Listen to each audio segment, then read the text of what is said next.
was the morning of March 26th, 1887. Good Friday had passed. Easter Sunday was just days away. The town of Rahway, New Jersey, lay still beneath a thin sheet of frost. A soft mist clung low to the fields. At 6:30 a.m., 4 boys were walking the path to the local mill. Their boots crunched over the frozen earth.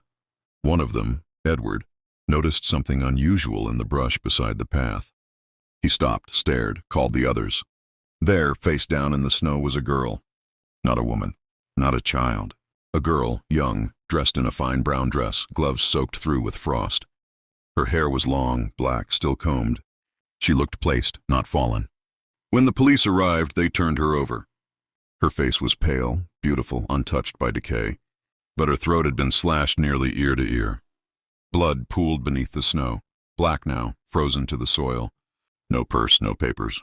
No one in town recognized her. She was between 17 and 20 years old. Teeth perfect, hands soft. She had been wearing good boots, quality gloves, and a red feather pinned to her hat. A lady, perhaps, but one without a name. The doctors determined she had been killed hours before, sometime between midnight and dawn. Strangled first, then cut, with precision. No sign of sexual assault, nothing stolen. Just a young girl alone, dead in the snow. The newspapers would call her the beautiful murdered girl of Rahway. But to the people who saw her that morning, she was something else entirely. A silence too clean, a life removed from the world without noise. The ground never thawed right that spring, and even now, if you stand on Jefferson Avenue where the body was found, they say the earth feels colder than it should, like it remembers, like it never forgot. They photographed her face, carefully, with the same caution one might use handling stained glass. Her features were so perfect they seemed sculpted. Smooth forehead, delicate nose, full lips slightly parted as if caught mid-sentence. Her skin was pale, unblemished, save for the dark mark that ran beneath her chin, remnant of what had been done to her. Her hair, dark as crow's wings, fell across her shoulders, still neatly parted down the middle. There was no sign of violence above the neck, only that throat, that deep, definitive cut. Her body was laid in a white coffin with a glass viewing pane and placed inside the undertaker's parlor. Hundreds came to see her. Men removed their hats. Women pressed lace to their mouths. Children stared too long. For 3 days, she lay as still as a story that had been interrupted. People filed past her silently, their eyes searching not just her face but their memories. Everyone hoped she might be familiar, an old acquaintance, a niece, a girl seen boarding a train, but none could name her. They inspected her clothes next. A brown cashmere dress, modestly cut, cream-colored undergarments, clean and undamaged, a delicate chain around her neck with no pendant. Her boots were fine, leather, barely worn. Her gloves had buttons at the wrist, and a single red feather was tucked into the band of her hat. That feather stayed in every account, the only flourish in an otherwise quiet costume. Some said it was a clue. Others thought it was a signature. A dentist examined her teeth, all perfect. No fillings, no signs of poverty or illness. She had known comfort. Her hands, too, soft, smooth, no calluses. She had not labored, not recently, perhaps not ever. Still, no family came. No letters arrived. No one claimed her. She became, in time, not just a mystery but a mirror, each mourner projecting their fears and theories onto her still body. Some said she must have been a teacher. Others thought her a runaway bride. One woman swore she'd seen her in Philadelphia weeks before, but her mind frayed under questioning. No answers held. They began calling her simply the unknown. Then, the beautiful unknown. Finally, our girl. Even strangers wept at her coffin, not because they loved her, but because someone should have. And when the lid was finally closed and the ground prepared, the town felt lighter, but not healed, like a wound that had stopped bleeding but never closed. After she was buried, the town of Rahway did not return to itself. It moved forward. Yes, stores opened, carriages passed, children laughed again, but something had shifted beneath the surface, like a breath being held. People spoke in quieter tones, especially near Jefferson Avenue, especially near the spot where she'd been found. Mothers pulled their children in earlier. Lanterns were lit before sundown. The cemetery drew more visitors than ever before, yet no one stayed long. There were no leads, no suspects, but there were whispers. Theories passed between shutters and porches like drafts of wind. Some said she had come from New York City, fleeing a man in a black coat. Others believed she was meant to meet someone in Rahway, someone who never arrived, or who did and took her voice. More than one person claimed to have seen her walking the tracks at night in the week before she died, always alone, always facing the wrong direction. But no one could agree. No story held for more than a day. The police had nothing to offer but silence and stillness. The newspapers kept her name alive even though she had none. Sketch artists rendered her over and over again from photographs, each one slightly different, some angelic, some ghostly. Her beauty became folklore, as though the symmetry of her face gave weight to the tragedy, made it more haunting, and over time the people began to believe she hadn't come to Rahway by accident, that perhaps she had been chosen, or the town had been, that her death had not been just a murder but a message. They just didn't know how to read it. The priest spoke of mercy and redemption, but he locked the chapel doors earlier than he ever had before. There was an unease that had no name. Like the echo of a bell that no one remembered ringing, people began calling her our girl, not out of affection, but as if to protect her from being taken again. A ghost, they said, cannot rise when she is still being mourned. But grief is not the same as justice, and love is not the same as memory.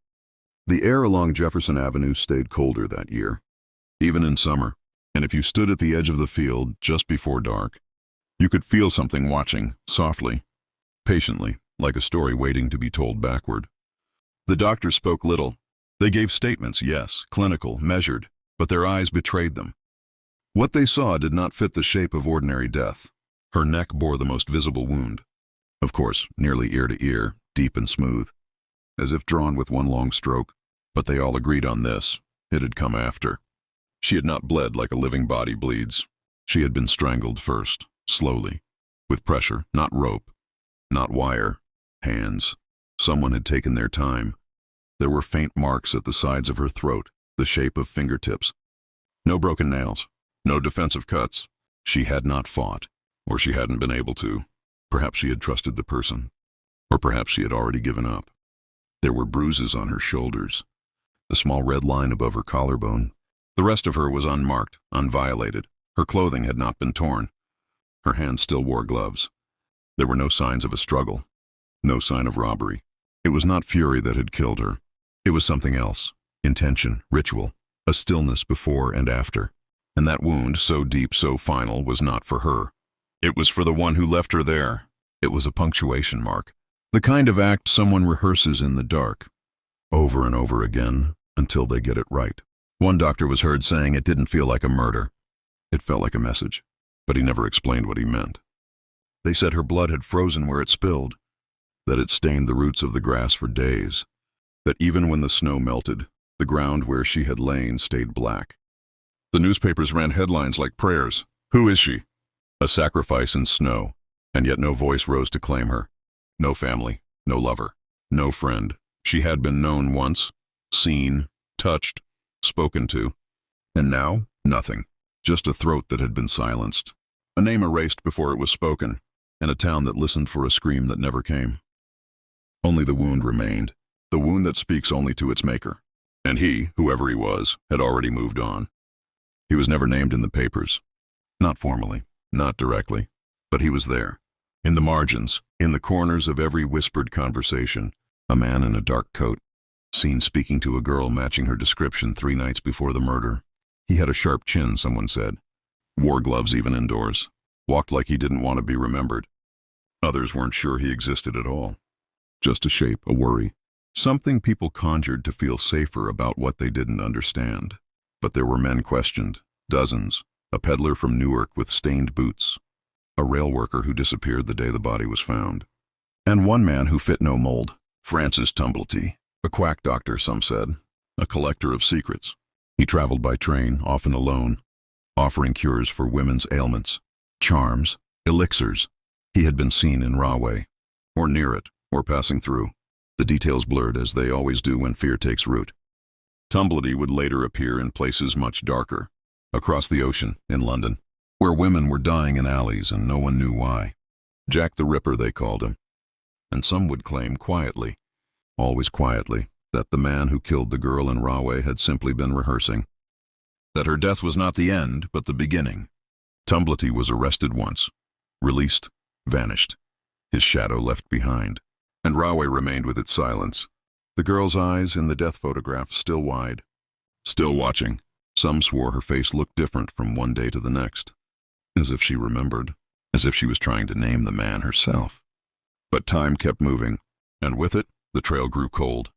The man in the shadows became a myth, a fear passed from one generation to the next. They said he wore his silence like a cloak, that he knew how to vanish before the snow fell, that he only left behind questions. But in the stillness of that field, where her body was found, some say you can still feel him. Not walking, not watching, just waiting. They buried her beneath a pale white headstone on the far edge of Rahway Cemetery, a small corner plot near the iron fence close to the trees. The ground was still half frozen that day, stubborn and resistant to the tools of the living. The men who dug said the soil steamed when broken, like breath rising from a long-held secret. The stone was simple, unadorned. It read, "Unknown, found, murdered, March 25th, 1887. Even the date was wrong. She had been found on the 26th. But the frost made everything slow that spring, including the truth. Flowers were placed by strangers, candles left to burn out in the wind. Some brought crosses. Others brought nothing but their silence. For a time, people visited often. Schoolgirls whispered poems to her grave. Widows asked her to carry messages to the ones they had lost. Some came only to see if the grass grew differently there. It did, thinner, grayer, as if afraid to root too deeply. The townspeople never agreed on how to speak of her. Was she a tragedy? A symbol? A warning? But one thing they all knew, the season never ended. That year, the cold did not lift. Even when the trees budded and the sun grew bold, the air still carried a bite, a tension, as if the snow had buried more than just a body. Mothers bundled their children longer than usual. Men lit fires they didn't need. Nights felt stretched, off-key, wrong, and every time someone passed the cemetery, especially after dusk, they looked toward her plot, just briefly, just long enough to confirm it was still there. Still quiet, still watching, and even those who hadn't believed in ghosts began to believe in weight, in presence, in the kind of silence that bends branches and dims lanterns. That march never fully left Rahway. It settled into the soil, into the wood of doorframes, into the way people glanced over their shoulders when alone. Not fear exactly, just memory, cold unfinished memory. It began slowly, the way most hauntings do, not with screams or shadows, but with things that shouldn't have happened and yet did. A lantern left burning near her grave would be found cold and dry the next morning. Wick unburnt, oil untouched. Flowers freshly placed would wilt overnight, as if frost had returned just to touch them. One caretaker claimed he saw footprints circling her plot one morning, bare feet, small, pressed into the soft earth even though no rain had fallen. Another man, passing late one evening, said he heard weeping, not loud, not distant, close, low, as if someone was kneeling behind him. When he turned, there was no one, and though he would tell no one at first, he later confided to the priest that the sound followed him home, into his house, into his sleep. That same week, a boy claimed to see a woman in brown standing beside the gate. He said she had no mouth, that her eyes looked straight through him. His parents laughed it off. But by morning, his bedsheets were found soaked with river water, and no one could explain how it got there. The cemetery itself grew quieter. Birds avoided it. Leaves stayed longer on the trees. Wind moved differently through that part of Rahway, as if slowed by something unseen. People began to change their routes. They walked longer paths to avoid passing her stone. And those who still visited her grave, those who came to pray or simply sit, spoke of a presence. Not cruel, not angry, just waiting, like a question left unanswered too long. They said she listened, that if you knelt in the right silence, she would press against your thoughts, not with words, but with gravity, a weight behind your ribs, a name you almost remembered, but not quite. One night, every lantern in the cemetery went dark at once. A wind came through, sudden and sharp, and every flame vanished. The caretaker, who had walked that land for 20 years, said he had never felt anything like it. That it wasn't just wind, it was breath, and it came from below. After that, they began calling her the Lantern Girl, not out of affection, but because when the light goes out, they said, she's the one still standing there. They began to speak of her not as a mystery, but as a presence, not as the murdered girl, not as the unknown girl, but as the cemetery girl, the one who never left, Decades passed, yet the sightings continued. Always at dusk. Always in the same corner of the cemetery, near the crooked iron fence and the leaning elm tree. A woman in brown, standing still, looking down at her own grave. Her back always turned to the road, never moving, never speaking. She would be gone if you blinked. But those who saw her never forgot her. There was no terror in the sighting, just a stillness. A deep, unnatural calm that followed them home. One boy, age 9, said he saw her holding a red feather. He didn't know what it meant. But his mother wept when he told her. A group of teenagers, drunk and laughing, tried to summon her one summer night. Only one returned home before dawn. He never spoke of what happened. His hair went white within the year. The others were found sitting in the cemetery at sunrise, mouths full of dirt, hands scraped raw. One girl had clawed the words, "I remember," into her forearm with a button. Her story changed every time she told it. Some said it was guilt. Others said it was a warning. Paranormal investigators came in the 1960s, armed with tape recorders and thermometers. What they captured was silence, but a silence too dense, too exact, as if the air had shape, as if it didn't want to be disturbed. One woman, visiting her brother's grave in the 1980s, saw a woman in brown sitting cross-legged before a headstone, whispering. She approached. The figure turned, but there was no face. Just frost, cold enough to burn. She never returned to the cemetery again. Over time, stories blurred. New generations dismissed the legend. But the locals, those whose grandparents remembered the girl, knew better. They never said her name, because she never had one. But they spoke of her the way one might speak of a well, something ancient, silent and deep, something that waits, because what was buried in Rahway was not just a body. It was a question without an answer. And some questions echo longer than we are willing to hear them. There were rumors that her grave had been disturbed, not once but twice, quietly, without permission. In the early 1900s, a group of university men came to Rahway with permits, or so they claimed.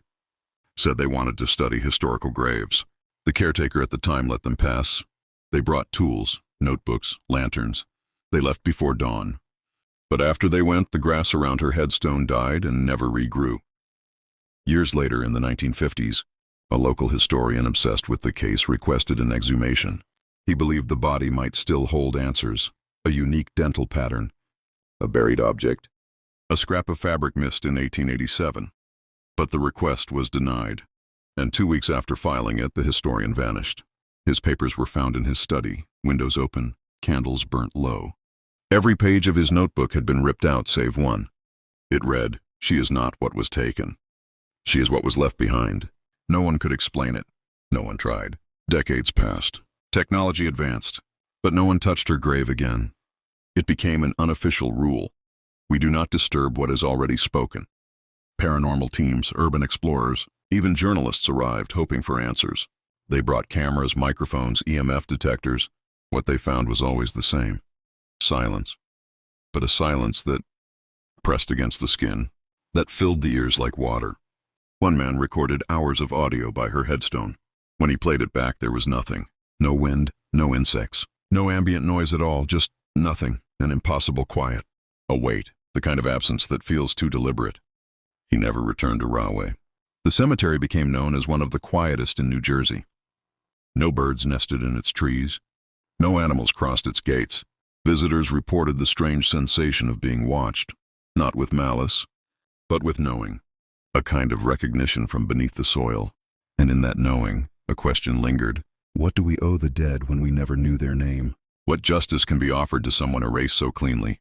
And if we were to uncover her bones again, what would they say now after all these years of silence? They say time erases everything, but time did not erase her. It folded her away, quietly, gently, like a letter left unread. The Rahway girl, unnamed, unclaimed, remains, in newspaper clippings browned with age, in the whispers of cemetery caretakers, in the chill that still clings to Jefferson Avenue, even on the hottest day in July. Her story has no ending, no revelation, no confession scrawled on a forgotten wall, no distant cousin arriving with records and tears. She is still a question, still waiting, and perhaps that is what makes her so powerful, not because of what was done to her, but because she has not been overwritten. The world moved on. The seasons shifted. Rahway grew modern, then dull. The tracks were paved over, the cemetery filled. But her grave is always the one they find first. A stone too white, A plot too quiet. Children still dream of her. Old men still remember the way the air changed that spring, and the town, though it may deny it, still listens. Because there is a kind of memory the dead hold on to when the living forget. A memory not of who they were, but of what they were meant to be. And sometimes, when the night is cold and the wind moves just right across the grass, you can feel her near, not as a ghost, not as a warning, but as a presence, steady, still asking, not for justice, not even for her name, but for something older, something deeper, the kind of recognition that lives behind the ribs, the kind that cannot be spoken, only felt, and in that silence she waits, because the dead forget nothing, and some questions are too sacred to be answered. And in that silence she waits, because the dead forget nothing, and some questions are too sacred to be answered. You've been listening to Sanctified Secrets, where what is buried never rests.